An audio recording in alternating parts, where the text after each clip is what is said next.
Everyone, তোমরা সবাই কেমন আছো? আমি খুব ভালো আছি। তো চলো, যেমনটা বলেছিলাম লাস্ট পার্ট নিয়ে চলে আসবো। তো একদম আর একটু ক্যাঁত মেরে নিচ্ছিলাম আর কি ক্যামেরার সামনে। ক্যামেরা থাকলে তো জানো একটু ক্যাঁত মারতে সবারই ভালো লাগে। তো এই যে খেতে বসে পড়েছি লাস্ট ব্যাচে। তো খাবার এখানটা সুন্দর ডেকোরেশন করেছিল, আর এই যে আমাদের প্লেট দিয়ে গেছে। তো চলো দেখি মেনুতে কি কি আছে। মেনুতে তো বেশ অনেক কিছুই আছে, তার মধ্যে আমার ফেভারিট ফিশ বাটার ফ্রাইও রয়েছে। এই যে পাতে পড়ে গেছে ফিশ বাটার ফ্রাই, যদিও বা আমার খেতে বসার আগে আমি 2 পিস বাটার ফ্রাই অলরেডি সাটিয়ে দিয়েছি ঘরে বসে বসে, কারণ এটা খেতে আমার খুব ভালো লাগে। আর তখন খিদেটাও পেয়েছিল, আর এখন অনেকটা রাত হয়ে গেছে তাই 1 পিসই নিয়েছি। তো দারুণ খেতে ছিল ফিশ, আর তার সাথে স্যালাড আর সস দিয়েছিল।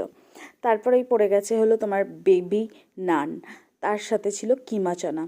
তো এটাও খেতে কিন্তু ভালো। পরেই চলে এসেছে মাটন আর বাসমতি পোলাও। উফ, এটার কম্বিনেশনটা কেউ কোনোদিনও হার মানাতে পারবে না। আমি তো বেশি বেশি নালি পিসগুলো নিয়েছিলাম, আর উফ দেখো নালি পিসটা টানছি, উফ দারুণ খেতে কিন্তু। এরপর চাটনি পাঁপড় ছিল, কিন্তু আমি আর খাইনি। এই